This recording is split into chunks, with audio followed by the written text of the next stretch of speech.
bom dia novamente a todos e todas, né? Essas múltiplas funções dos servidores, né? Também eu vou estar falando aqui para vocês aí no conjunto dessa mesa sobre sítios naturais sagrados, que foi o meu tema de pesquisa, né, na tese de doutorado, e que a gente vem dando continuidade nesse estudo pelo ICMBio. Muito bem. Isso, obrigada. E o tema da tese foi inspirações para o reencantamento das áreas protegidas. Em diferentes lugares do mundo, né, tem se reconhecido cada vez mais, né, que existem lugares de natureza que eles são considerados especiais por conta de valores simbólicos, de valores espirituais, de valores culturais, e que eles se diferenciam em meio às paisagens. Na literatura acadêmica, esses lugares eles têm sido chamados de sítios naturais sagrados. Isso é um rótulo, né, que se criou em termos de políticas públicas, assim como outros, né, turismo de base comunitária é uma invenção acadêmica, né, de políticas públicas, sítios naturais sagrados também, né, para caracterizar um conjunto bastante heterogêneo de situações e de contextos culturais, porque os sítios naturais sagrados eles envolvem desde uma pedra até uma cordilheira, um rio, um lago, montanhas, cavernas, vulcões. Eles são lugares eminentemente naturais, mas que podem ser consagrados com artefatos humanos em função desses valores. Alguns desses lugares eles são muito famosos e visitados por milhares de pessoas, né, todos os anos, tem peregrinações gigantescas, e outros lugares eles são, como aqui o Monte Kailash que tem aqui embaixo, eles são proibidos de serem acessados pelos seus valores espirituais, né? Existem algumas montanhas no mundo que nunca foram escaladas por serem espaços de morada de divindades, né? As montanhas elas têm muita relação com isso também nas culturas tradicionais e nas religiões de tradições mais antigas, né? Como lugares reservados a seres do plano espiritual que não podem ser acessados, e são, por isso, ou venerados ou temidos também, né? Tem lugares que são... o sagrado nem sempre é bonzinho, né? O sagrado, às vezes, é bem maldoso também, e tem muitas montanhas que são consideradas moradas de divindades que não podem ser nem olhadas, né? Não se pode nem olhar para a paisagem, não podem ser acessadas. Alguns desses lugares eles são muito antigos, né, e estão relacionados com culturas que já se perderam até, né, a gente não tem poucos registros, outras com povos tradicionais e outras com grandes religiões, linhas espiritualistas, né, e eles vêm sendo ressignificados aí em todo o mundo também. E esses lugares, né, eles são mais do que lugares, né, eles fazem parte de uma equação aí que envolve os conhecimentos, as sabedorias dos povos. Eles estão relacionados com uma aura, né, de mistério, de magia, de milagres, onde as paisagens, como a Kátia trouxe na apresentação dela, elas são dotadas de vida, e mesmo os elementos inanimados, né, eles têm nome, eles têm personalidade, eles têm características. A natureza, ela não é só plantas e animais e minerais, ela está dotada estão presentes seres elementais também, de vários tipos, de vários planos, seres mitológicos. Os sítios sagrados, eles são reconhecidos como lugares que têm uma energia diferente, né, que os diferencia da paisagem dominante, e que, por conta de uma série de fatores, propiciam essa maior conexão, né, com esses diversos planos, as diversas dimensões da vida, e a consciência da interligação que há entre tudo e entre todos. Por conta desses valores, desses significados, tem se reconhecido que muitos desses lugares foram mantidos como áreas de não uso e como áreas de não ocupação humana, se tornando, né, no nosso contexto já moderno de degradação ambiental e de crise civilizatória, com importantes refúgios de conservação e elos aí entre diversidade natural e cultural. E é interessante que, apesar deles serem a forma de proteção mais antiga da história da humanidade, Foi apenas aí a partir da década de 2000 que isso entrou na agenda de políticas públicas, seja na agenda de políticas públicas de patrimônio cultural, seja na agenda pública de conservação da natureza. Então, é uma discussão bastante recente. E paradoxalmente, né, sim, esse tema ele surge principalmente na discussão sobre conservação da natureza, porque conforme se foi estudando, identificando esses lugares, se foi vendo que uma boa parte deles, eles coincidem, não, coincidência não existe, né? Mas eles são justamente nas áreas protegidas. E não nas áreas protegidas que têm uso sustentável e a presença de comunidades, e sim nas áreas protegidas mais restritivas, né? Os parques nacionais e as categorias 1 e 2 da IUCN. Então, muitas paisagens, né, que se tinha como paisagens de não uso ou não lugares, na verdade, elas são paisagens de usos e lugares associados a valores que nem sempre deixam marcas na paisagem e que nem sempre eles podem ser acessados também, mas eles precisam estar lá, porque eles formam conexões importantes, né? Tem lugares que estão relacionados com o mito de origem de vários povos, então eles nunca vão lá, nunca foram, não podem ir, ninguém pode entrar, mas aquele lugar não pode ser mexido, não pode ser destruído de jeito nenhum, senão eles perdem a conexão, né, com a própria vida na Terra, né? E o grande marco de debate desse tema, do surgimento desse tema no debate internacional, foi o Congresso Mundial de Durban, na África do Sul, de 2003, que também, não coincidentemente, foi o primeiro que teve participação mais significativa de povos indígenas e outros grupos sociais. E esse congresso é reconhecido como o marco também na mudança do paradigma de conservação, né, que passa a incorporar, então, e a buscar trazer esses múltiplos pontos de vista. A gente vai ter aqui a palestra do Maretti na sequência, né, que vai abordar isso um pouquinho melhor. Mas, desde então, tem uma série de iniciativas que têm sido feitas no sentido de conhecer melhor essa realidade, mapeamento de sítios sagrados no mundo todo. Aqui são alguns eventos internacionais que foram realizados sobre o tema, e ele vem sendo tratado de forma crescente também nos congressos mundiais de conservação da natureza e de áreas protegidas, assim, alcançado uma visibilidade aí cada vez maior. Isso tem influenciado, né, na formulação de várias políticas públicas que vêm buscando essa integração entre natureza e cultura. Ali estão mencionadas algumas, e existem hoje no mundo várias iniciativas, né, de mapeamento e de reconhecimento e de proteção de sítios sagrados ao longo de todo o mundo. E algumas dessas bases de dados têm 10 mil sítios sagrados registrados, são reconhecidos em todos os continentes, em todos os países, em todas as culturas. E depois que eu descobri, né, que isso tudo existia e comecei a ler sobre esse assunto, né, fica aquela grande pergunta, aqui só mapeamentos nacionais, países que estão avançando, né, em legislações específicas para proteção, para salvaguarda desses espaços. Então, pergunta, né, e o Brasil? Como é que o Brasil fica em meio a tudo isso? Eu sempre trabalhei na área ambiental e nunca tinha ouvido falar desse debate até pouquíssimo tempo atrás, né? Antes de eu começar o meu doutorado, e o fato de eu nunca ter ouvido falar disso foi o que me motivou a estudar esse tema. E trabalhando, né, no órgão federal de gestão ambiental, assim, eu desconfiava que não muitas pessoas estivessem aqui, né, apropriadas dessa discussão.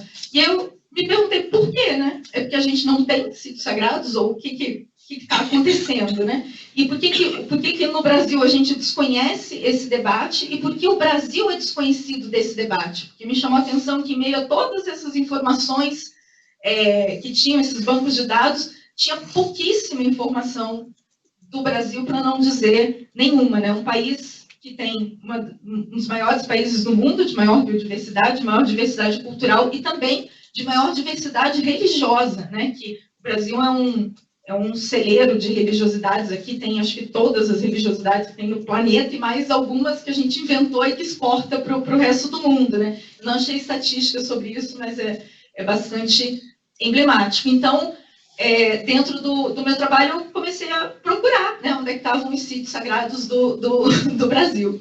E, no começo, eu achei pouquíssima informação sobre isso em pesquisa bibliográfica, clássica e acadêmica, né? E aí a gente trabalhou uma estratégia de pesquisa colaborativa que permitiu às pessoas compartilharem informação sobre esse tema, e eu ia falando disso em eventos, e as pessoas iam me contando, tem não sei aonde e tal, e de 60 sítios sagrados que eu tinha encontrado via pesquisa bibliográfica no começo da pesquisa, no final tinha mais de 550 registros, e hoje o banco de dados já está chegando perto dos 900, assim. E isso é apenas uma estimativa do que existe no país, porque tem muitas lacunas de conhecimento e de informação sobre o tema. Então, a diversidade de sítios reflete a nossa diversidade de paisagens, de natureza, e também a nossa diversidade de culturas. E aqui eu vou mostrar um pouquinho, alguns exemplos, né? Cada religiosidade tem uma forma diferente de se relacionar com a natureza, e isso fica bastante explícito, né, na forma como os sítios naturais sagrados são utilizados e significados que eles têm. Por exemplo, no contexto do catolicismo, é muito comum santuários instalados no topo de morros, de montanhas, que naquela montanha aconteceu alguma coisa, algum milagre, alguma aparição, algum fenômeno, né, que levou essa montanha a ser cultuada. Da mesma forma, diversas cavernas no país, vias sacras que são colocadas em determinados lugares, e lugares que estão associados à vida e à passagem de personalidades religiosas, nem sempre reconhecidas pela igreja, mas que se transformaram em santos populares e são, por isso, reverenciados. O movimento neopentecostal também tem seus sítios sagrados, né, relacionados com os montes de oração e também as áreas de batismo. As religiões de matriz afro-brasileira, né, onde a divindade é a própria natureza, né, a relação dos orixás e a forma de cultuar essas divindades a partir de oferendas e celebrações, cantos, danças. Os povos indígenas com culturas também bastante diferenciadas, que são possivelmente aqueles que têm espiritualidade mais próxima aí, né, dessa vivência da natureza, e paradoxalmente, o que tem menos informação, né, registrada nesse banco de dados, por exemplo, a lacuna de informação sobre povos indígenas é muito grande, assim, é uma dimensão que foi pouco tratada e considerada, inclusive, nas pesquisas antropológicas, nos etnomapeamentos. Apenas os mais atuais aí que começaram a incorporar essa questão.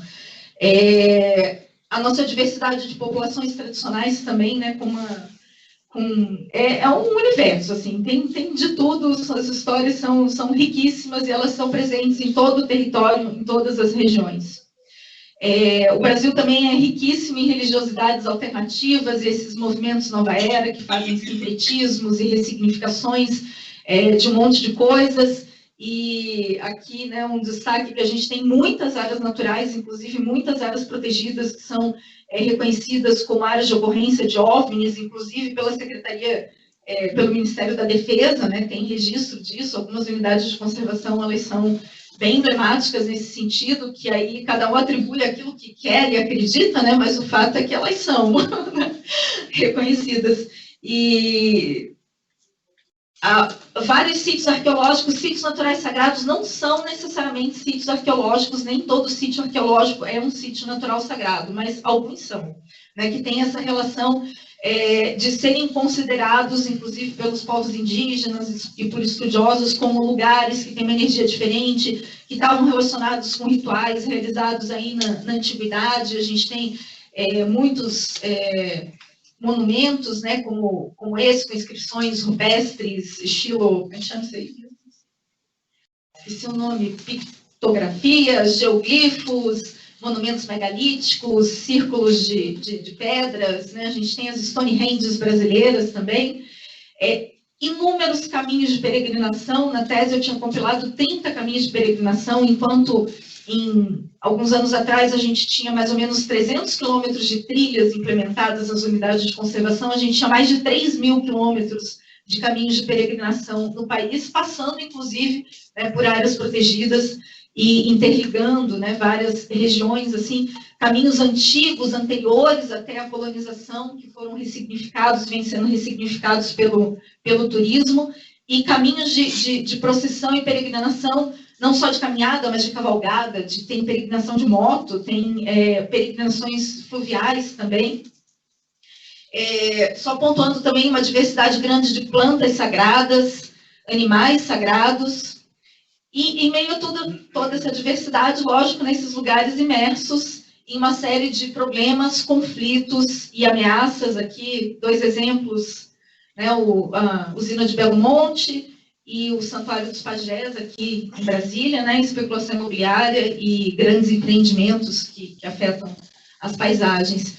E enquanto, né, a diversidade desses sítios é muito grande, as políticas públicas voltadas para o mapeamento e reconhecimento desses lugares ainda são muito incipientes, né? Tem algumas iniciativas do IPHAN de tombamento, de registro, né, de lugares sagrados, mas são poucos os lugares sagrados registrados ainda. Algumas iniciativas de mapeamento e manejo de cavernas, vai ter uma palestra sobre isso aqui amanhã, né, que tem uso religioso.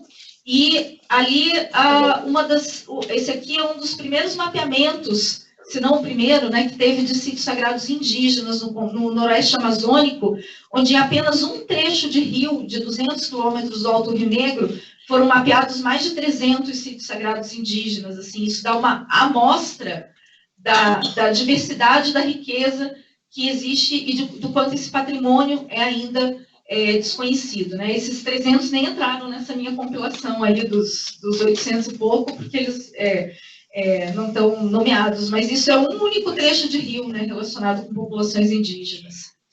E aqui, assim, só exemplificando alguns lugares bastante emblemáticos, né? Eu vou fazer uma perguntinha aqui no final, quem já viu a apresentação não vale, assim, mas a nossa diversidade de sítios sagrados no Brasil, ela vai lá das praias de Jericoacoara, com as suas lendas sobre princesas serpentinas e a cidade encantada, das dunas das Ilhas dos Lençóis, né, com as lendas do touro encantado, do rei Sebastião, que aparece nas noites de lua cheia, que gera as crianças albinas, lugares que guardam, né, os registros, os primórdios da civilização humana no planeta, como na Serra da Capivara, marco aí do descobrimento do Brasil, Monte Pascoal, onde os pataxós insistem, né, em nos falar que essa história ela tem outros 500 também.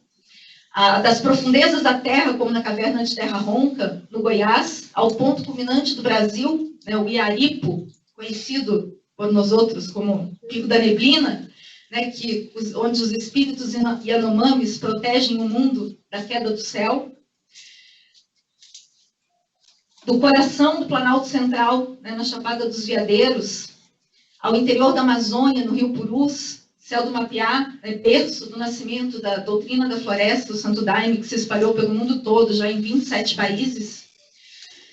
Do mundo perdido, do Monte Roraima, na fronteira do Brasil com a Guiana e a Venezuela, a um dos lugares mais conhecidos do mundo, né, o Morro do Corcovado, no Rio de Janeiro, né, cheio de lendas indígenas também associadas, ou as Cataratas do Iguaçu, também um lugar bastante turístico, né, onde já não se ouve mais os cantos sagrados guarani, que foram dizimados aos milhares, né, lançados na garganta do diabo e varridos não só do território, mas também da memória, né, dessa região. O que essas áreas têm em comum? Vamos lá, para quem não é do CMBio.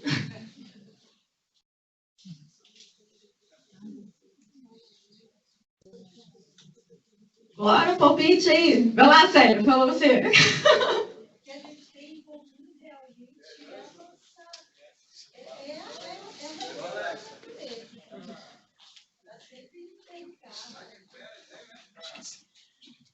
e do ponto de vista mais pragmático, mais geográfico também, geográfico não, né? Mas são todas unidades de conservação, né?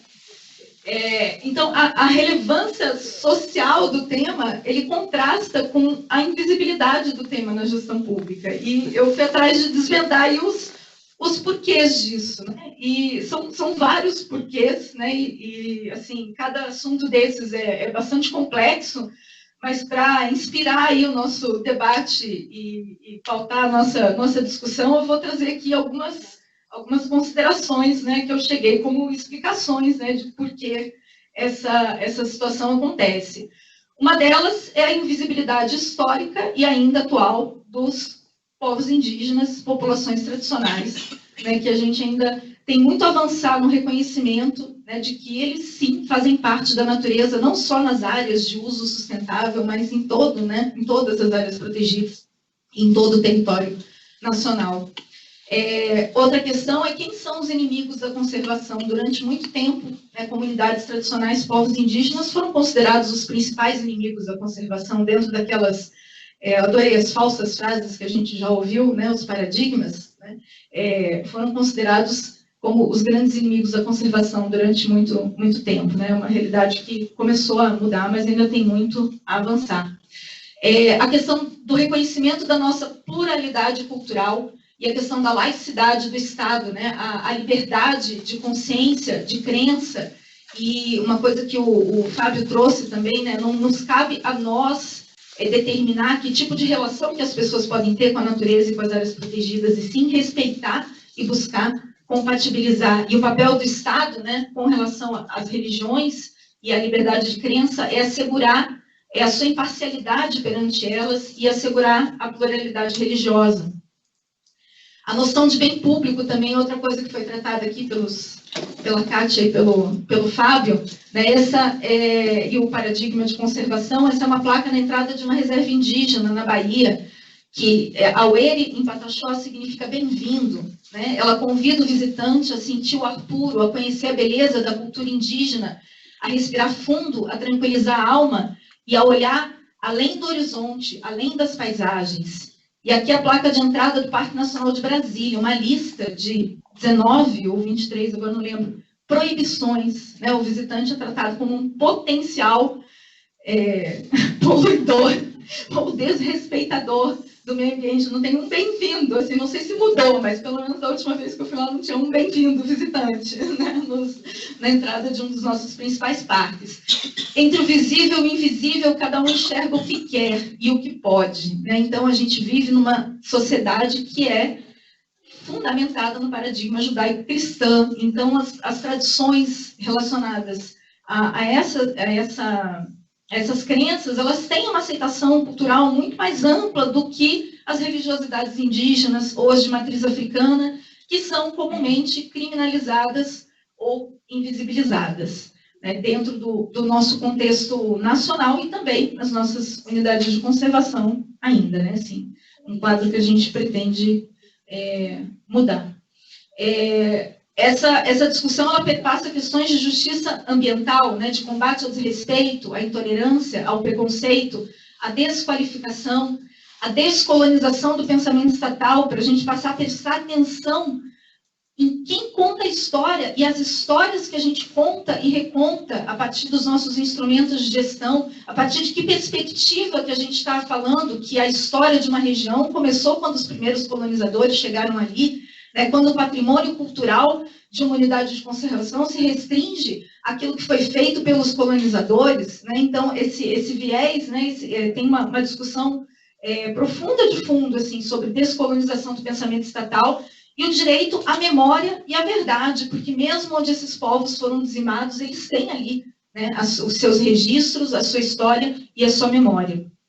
E, por fim, o predomínio do viés técnico-científico, cartesiano, reducionista e utilitarista, e mais um monte de ista aí que a gente pode colocar, né, que considerou, durante muito tempo, essa separação, né, entre natureza e cultura, entre objetividade e subjetividade, e entre razão e emoção. Muitas vezes, desconsiderando aquilo que é mais importante, né, para esses povos, e tratando tudo como recursos, né, como formas utilitárias de uso e de compreensão do território. Tem uma frase de um pesquisador que ele fala assim, que ignorar esse componente, né, da sacralidade da natureza, da religiosidade, da espiritualidade, na apreciação, na tentativa de compreender a forma como esses grupos se relacionam com a natureza, é como se a gente quisesse entender a relação do pescador com o peixe, ignorando o mar. E, internacionalmente, as dimensões sagradas das áreas protegidas têm sido ressaltadas em vários instrumentos de políticas públicas, em várias recomendações internacionais, tem diretrizes da IUCN para o manejo de sítios sagrados, documentos de várias instituições, debates internacionais sobre o assunto, né, e vários países que estão desenvolvendo atividades nesse sentido, não só pelo ponto de vista de minimizar conflitos, mas também pelas potencialidades que isso representa de aliança com a sociedade. No último Congresso Mundial de Conservação da Natureza, que foi no Havaí em 2016, as conexões entre espiritualidade e conservação foram um dos 5 eixos principais de discussão do evento, lado a lado ali com mudanças climáticas, né? Isso não é uma discussão periférica, é uma discussão central no debate internacional, porque se reconhece que a espiritualidade é uma das forças mais poderosas de transformação de consciências em prol de uma relação mais saudável com a natureza. E aqui eu já mostrei. Então, assim, para finalizar, né, deixo aqui esse convite à ação, né? Essa é uma problemática muito complexa, bastante desafiadora, que ela não é só bonitinha, né? Ela tem vários desafios, vários conflitos a serem tratados, vários impactos também, que demanda novas reflexões teóricas e abordagens de gestão inovadoras, né, que possam dar conta dessa complexidade, capazes de superar a visão fragmentada da realidade e essas dicotomias que a gente construiu, a apropriação e articulação do debate internacional e a aplicação, né, dessas diretrizes no contexto nacional para a gente criar a nossa própria história dentro desse tema e desbravar aí esse novo paradigma de conservação. E aqui, para finalizar, né, eu deixo meu sonho, né, em construir esse trabalho, né, que as áreas protegidas elas possam ser não apenas espaços que reproduzem as nossas mazelas sociais, né, e todas as dicotomias e preconceitos que existem na nossa sociedade, mas lugares que sejam faróis a iluminar uma forma de relação diferente entre sociedade e natureza para todo mundo. E que a gente possa trilhar caminhos de gestão, né, que sejam mais justos, mais belos e também mais mágicos. Obrigada.